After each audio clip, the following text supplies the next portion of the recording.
Assalamualaikum warahmatullahi wabarakatuh. Jumpa lagi bersama Ibu Titi. Pada kesempatan kali ini Ibu akan berbagi tentang kisi-kisi ujian sekolah mata pelajaran IPA kelas 9. Ini merupakan bagian yang kedua.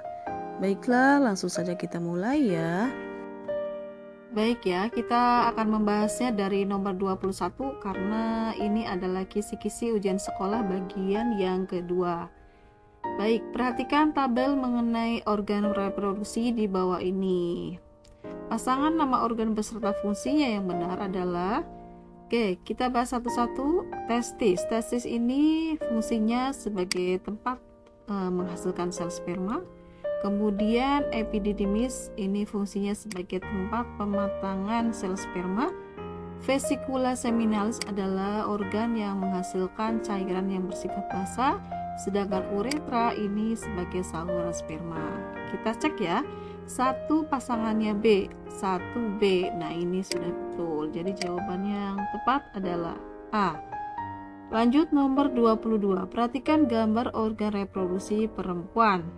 Bagian yang berfungsi sebagai tempat fertilisasi ditunjukkan oleh nomor. Fertilisasi ini adalah proses bertemunya sel telur dengan sel sperma ya, atau tempat proses peleburnya sel telur dengan sel sperma. Ini lokasinya di sini, di bagian 4. Sementara untuk 1 dan 3 ya, 1 dan 3 ini adalah ovarium yang fungsinya sebagai tempat penghasil sel telur. Nomor 5 ini adalah uterus atau rahim yang fungsinya sebagai tempat organ perkembangan embrio. Dan nomor 2 ini adalah vagina ya, seperti itu. Baik, jadi jawabannya nomor 22 adalah D. Lanjut nomor 23. Berikut ini yang bukan merupakan cara pencegahan penyakit AIDS adalah melakukan imunisasi. Ya, jawabannya yang ini yang tepat. Karena penyakit AIDS itu adalah penyakit yang bisa ditularkan melalui seks bebas, kemudian penggunaan jarum suntik yang tidak steril, dan narkoba. Jadi dengan imunisasi saja itu tidak bisa mencegah penyakit AIDS. 24. Perhatikan gambar daur hidup ubur-ubur di bawah ini. Strobila, Evira, Sikifistoma, dan Planula pada daur hidup ubur-ubur secara berurutan ditunjukkan oleh Strobila ya. Strobila ini yang ini ya, ini Strobila. Kemudian Evira ya. Evira ini adalah yang ini nih, Evira. Ini Medusa. Kemudian Sikifistoma ini Sikifistoma, dan P ini adalah Planula. Ya. Jadi jawabannya adalah C ya. R, S, kemudian Q, seperti itu. Nomor 25. Perbanyakan tanaman secara vegetatif yang paling cepat dan paling banyak menghasilkan individu baru adalah, ya, jawabannya jelas adalah kultur jaringan ya. Ini memanfaatkan sel tumbuhan yang memiliki sifat totipotensi, seperti itu. Kemudian nomor 26. Bunga mawar merah M besar disilangkan dengan bunga mawar putih M kecil. Dan di sini bersifat intermediate ya, atau memiliki gen yang sifatnya sama-sama kuat. Seperti ini.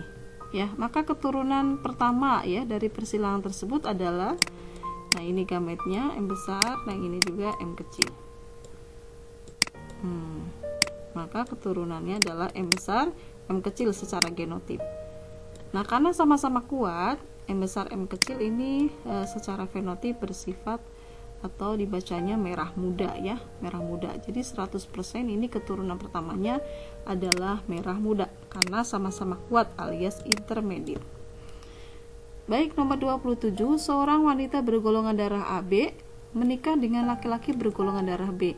Maka jenis golongan darah yang tidak mungkin didapatkan pada anak tersebut mereka adalah, nah kita pembahasan di sini ya karena ini cukup panjang. Perhatikan pembahasannya. Golongan darah AB ini gametnya 1A dan 1B. Sedangkan golongan darah B kemungkinan gametnya ada dua, yaitu 1B dan 1B atau 1B dengan 1O. Ini bagian persilangannya. Kalau misalnya AB disilakan dengan B, AB yang memiliki genotip A besar, IA dan IB ya. Dan ini adalah golongan darah B. Ini bagian persilangannya seperti ini. Ya. Bisa diperhatikan ya di sini. Nah, dari tabel persilangan tersebut diperoleh bahwa kemungkinan golongan anak tersebut itu anaknya memiliki golongan darah AB atau B.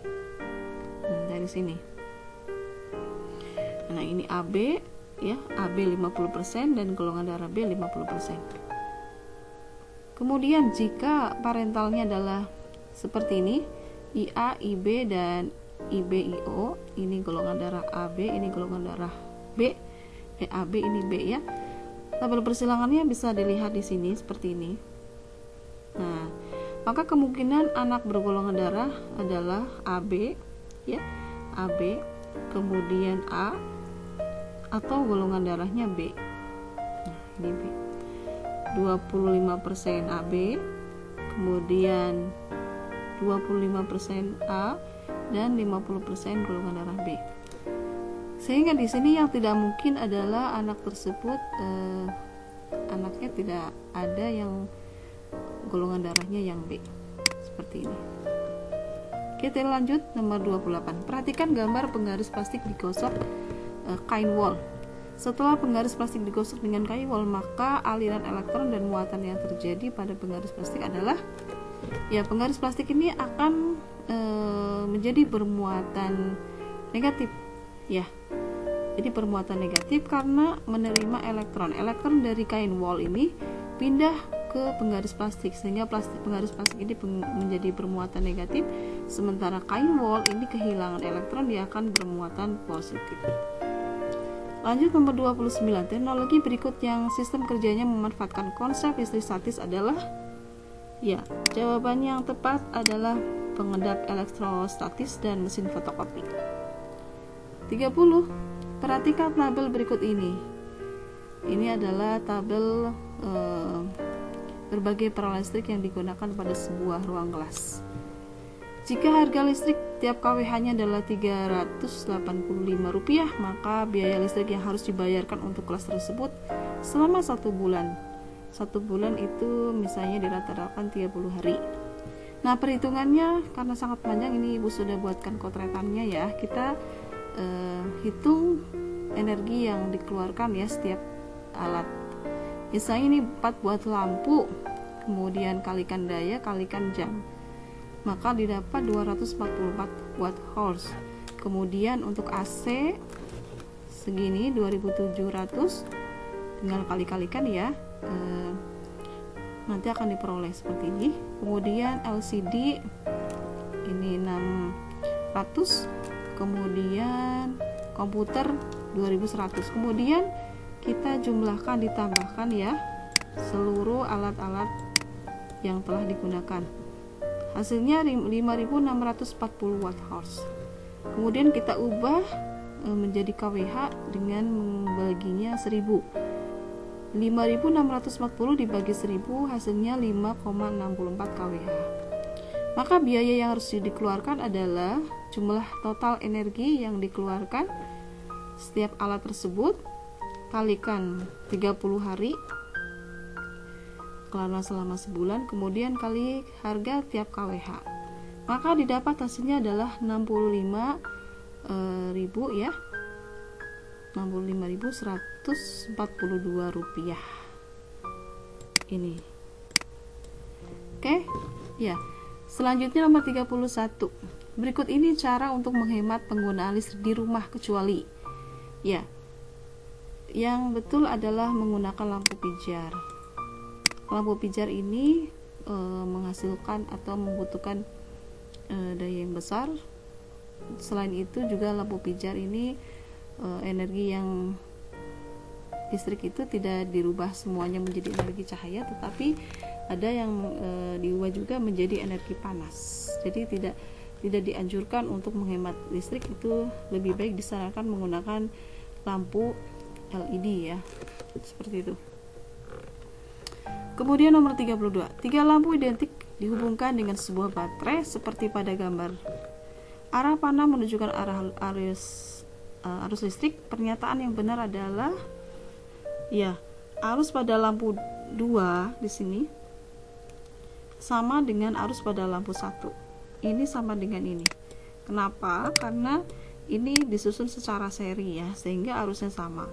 Sedangkan 1, 2 dengan 3 ini disusun secara paralel, sehingga arusnya tidak sama. Jadi jawaban yang tepat adalah yang B. 33. Perhatikan tabel berikut. Jenis transformator nomor 1, 2, 3, dan 4 adalah nomor 1 ya. Dilihat di sini arus primer ya, banyaknya lilitan segini. Kemudian arus sekundernya 1000.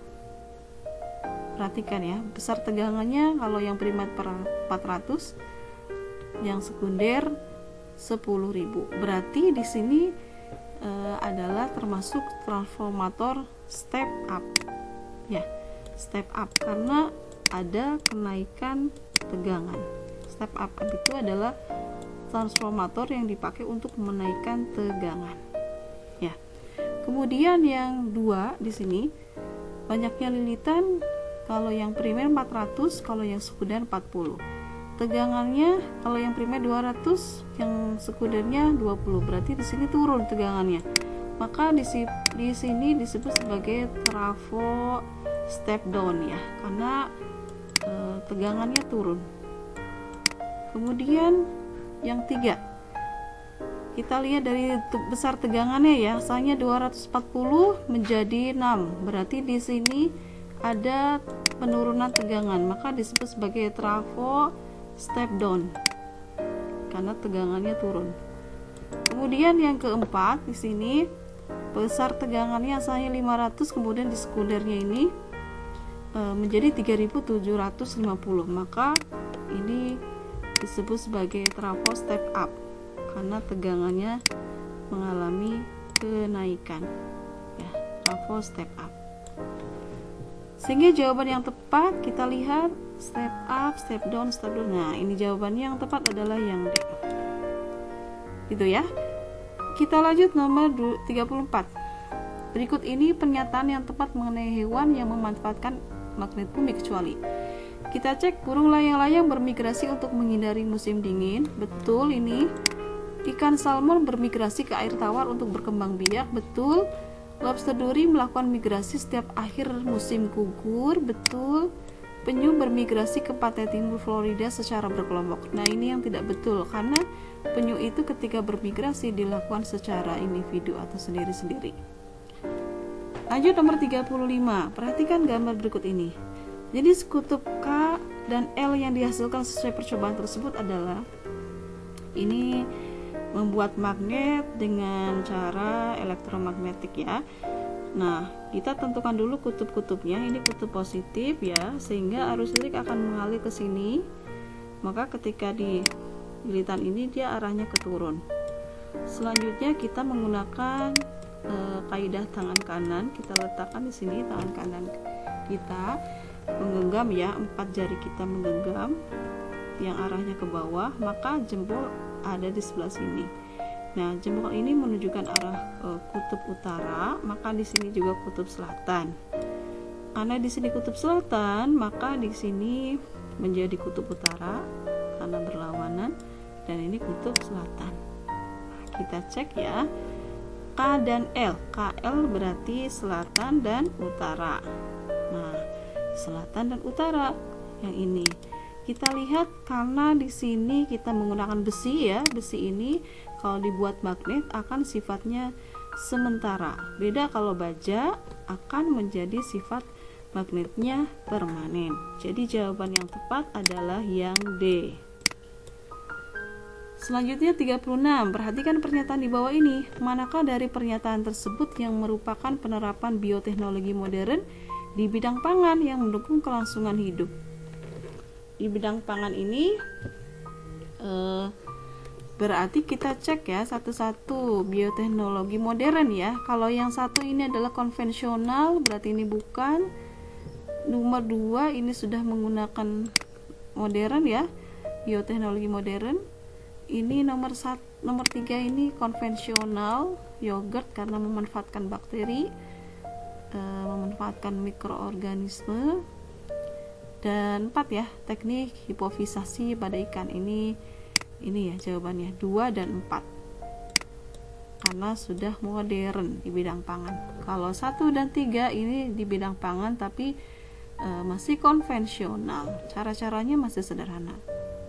Nomor 37, perhatikan pernyataan di bawah ini. Contoh penerapan bioteknologi di bidang kesehatan adalah ya, 1 ya, vaksin digunakan untuk mencegah serangan penyakit yang berasal dari mikroorganisme.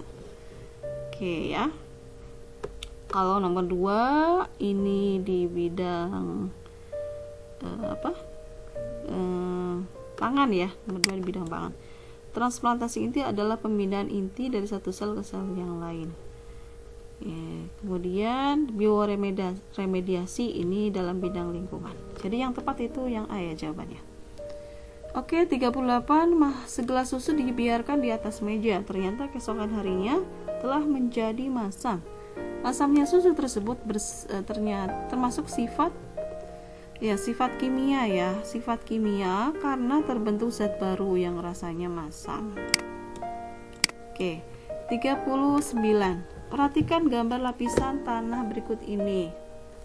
Lapisan tanah yang paling banyak mengandung materi organik adalah, kita bahas satu-satu ya. Lapisan yang pertama, lapisan tanah paling atas ini memiliki kedalaman 30 cm ya. Pada lapisan ini kaya akan materi organik dan humus. Oleh karena itu, lapisan ini merupakan lapisan yang paling subur dan cocok untuk bercocok tanam.